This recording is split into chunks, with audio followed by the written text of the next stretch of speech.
এই জাতীয় বাজেটে রংপুরের মানুষের ভাগ্যের উন্নয়ন ঘটতে পারে এই ইন্টেরিয়ামের মাধ্যমেই। কারণ যে সরকারই এসেছে সে সরকার রংপুরের মানুষের ভাগ্য নিয়ে ছিনিমিনি খেলেছে।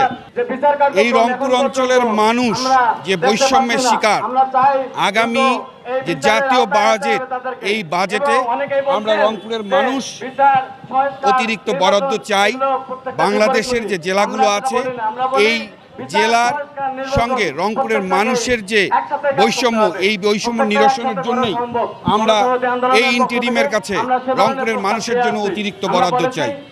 আমরা 22টা দাবি ইন্টেরিমের কাছে রংপুর জেলা প্রশাসকের মাধ্যমে স্মারকলিপির মাধ্যমে করতে চাই এবং আমরা মনে করি আগামী দিনে এই জাতীয় বাজেটে রংপুরের মানুষের ভাগ্যের উন্নয়ন ঘটতে পারে এই ইন্টেরিয়ামের মাধ্যমেই। কারণ যে সরকারই এসেছে সে সরকার রংপুরের মানুষের ভাগ্য নিয়ে ছিনিমিনি খেলেছে।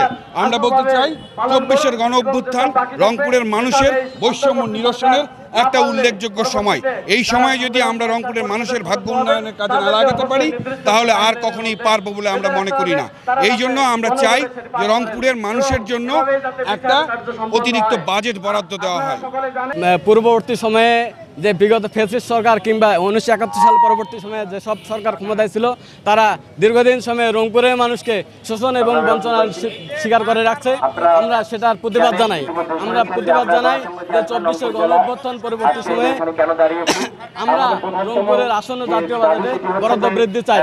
কেননা গত বছরের যে জাতীয় বাজেট ছিল সেই জাতীয় বাজেটে রংপুরের জন্য, বেগম রোকেয়া বিশ্ববিদ্যালয়ের জন্য মাত্র 1 লক্ষ টাকা বাজেট রাখিয়েছিল, যেটা আমাদের সাথে প্রতারণা ছাড়া আর কিছু নাই। আমরা বলছি তাই রংপুরের কৃষকদের জন্য, রংপুরের শিক্ষিত সমাজ, শিক্ষক যারা ছাত্র, তাদের সুবিধার জন্য কিংবা যারা স্বাস্থ্য খাতে সেবা নিতে যাবে রংপুর মেডিকেল কলেজে, সেটার বরাদ্দ বৃদ্ধির জন্য বিশেষ করে আমরা এই সকল দাবির পক্ষে আমাদের স্মারকলিপি উপস্থাপন পরে আমরা প্রধান উপদেষ্টা বরাবর জেলা প্রশাসক মহোদয়ের মাধ্যমে আমরা এই সব দাবির পক্ষে সকলকে আমাদের পাশে আহ্বান জানাই।